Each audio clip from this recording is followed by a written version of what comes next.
ಶ್ರೀರಾಮನವಮಿ ಹಬ್ಬದ ಅಂಗವಾಗಿ ಆರ್ಎಸ್ ಪಕ್ಷದ ವತಿಯಿಂದ ಗುರುವಾರದಂದು ಗಂಗಾವತಿ ತಾಲೂಕಿನ ಬಸ್ ನಿಲ್ದಾಣದ ಮುಂದೆ ಸಾರ್ವಜನಿಕರಿಗೆ ಸಿಹಿ ಪಾನಕ ಮತ್ತು ಮಜ್ಜಿಗೆ ವಿತರಣೆ ಕಾರ್ಯಕ್ರಮವನ್ನು ಆಯೋಜಿಸಲಾಗಿತ್ತು.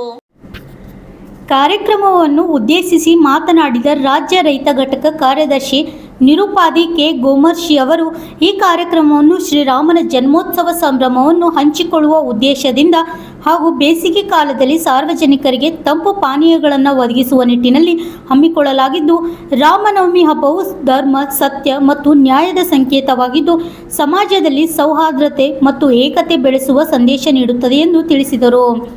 ಇದೇ ಸಂದರ್ಭದಲ್ಲಿ ಪಕ್ಷದ ಕೊಪ್ಪಳ ಜಿಲ್ಲಾ ಸಂಚಾಲಕರಾದ ಗಣೇಶ್ ಅಮೃತ್, ಮೈನುದ್ದೀನ್, ಗಣೇಶ್ ಸಾರಂಗಿ, ಗಂಗಾವತಿ ತಾಲೂಕು ಅಧ್ಯಕ್ಷರಾದ ಶಾಮೀದ್ ಅಲಿ, ಉಪಾಧ್ಯಕ್ಷರಾದ ಕಂಬಳಿ ನಾಗಪ್ಪ, ಕಾರ್ಯದರ್ಶಿಗಳಾದ ಮೆಹಬೂಬ್, ಗಣೇಶ್ ಶಿಂದೆ, ಯಾಕೂಬ್, ಹನ್ಮೇಶ್ ಕೆ ಸೇರಿದಂತೆ ಅನೇಕರು ಭಾಗವಹಿಸಿದರು.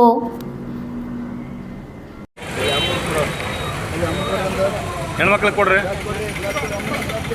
ಬಂಧುಗಳೇ, ಮತ್ತೊಮ್ಮೆ ಎಲ್ರಿಗೂ ನಮಸ್ಕಾರ. ಮತ್ತು ಶ್ರೀರಾಮನವಮಿ ಹಬ್ಬದ ಹಾರ್ದಿಕ ಶುಭಾಶಯಗಳು ಎಲ್ರಿಗೂ ಕೂಡ. ಇವತ್ತು ಶ್ರೀರಾಮನವಮಿ ಹಬ್ಬದ ಪ್ರಯುಕ್ತ ಇವತ್ತು ಕೊಪ್ಪಳ ಜಿಲ್ಲೆಯ ಗಂಗಾವತಿ ತಾಲೂಕಿನ ಏನು ಕೇಂದ್ರ ಬಸ್ ನಿಲ್ದಾಣ ಇದೆ, ಆ ಕೇಂದ್ರ ಬಸ್ ನಿಲ್ದಾಣದ ಮುಂದೆ ಇವತ್ತು KRS ಪಕ್ಷದ ವತಿಯಿಂದ ಸಾರ್ವಜನಿಕರಿಗೆ ತಂಪು ಪಾನೀಯವಾದಂಥ ಶರಬತ್ತು ಅಂದರೆ ಸಿಹಿ ಪಾನಕ ಹಾಗೂ ಮಜ್ಜಿಗೆ ವ್ಯವಸ್ಥೆಯನ್ನು ಮಾಡಲಾಗಿದೆ. ಸಾರ್ವಜನಿಕರು ತುಂಬ ಹರ್ಷದಿಂದ, ಸಂತೋಷದಿಂದ, ಖುಷಿಯಿಂದ ಪಾನೀಯವನ್ನು ಸ್ವೀಕರಿಸ್ತಾ ಇದ್ದಾರೆ. ಇವತ್ತು ಕರ್ನಾಟಕ ರಾಷ್ಟ್ರ ಸಮಿತಿ ಪಕ್ಷ ಈ ಥರದ ಸಾರ್ವಜನಿಕ ಸೇವೆಯನ್ನು ಕೂಡ ಮಾಡಲಿಕ್ಕೆ, ರಾಜಕೀಯ ಜೊತೆಗೆ ಸಾಮಾಜಿಕ ಸೇವೆಯನ್ನು ಕೂಡ, ಈ ಥರದ ಮಾನವೀಯ ಕ್ಷಣಗಳನ್ನು, ಸಂದರ್ಭಗಳನ್ನು ಕೂಡ ಮಾಡಲಿಕ್ಕೆ ಮುಂದಾಗ್ತಾ ಇದೆ. ದಯವಿಟ್ಟು ಎಲ್ಲರೂ ಕೂಡ ಇಂಥ ಕಾರ್ಯಕ್ಕೆ ಮುಂದಾಗಿ, ಕೇವಲ KRS ಪಕ್ಷ ಮಾತ್ರ ಅಲ್ಲ, ಇವತ್ತು ಲಕ್ಷಾಂತರ, ಕೋಟ್ಯಾಂತರ, ಸಾವಿರಾರು ಕೋಟಿ ಇರುವಂಥ ಎಷ್ಟೋ ಶ್ರೀಮಂತರು, ಅಗರ್ಭ ಶ್ರೀಮಂತರು ಇವತ್ತು ನಮ್ಮ ರಾಜ್ಯದಲ್ಲಿದ್ದಾರೆ.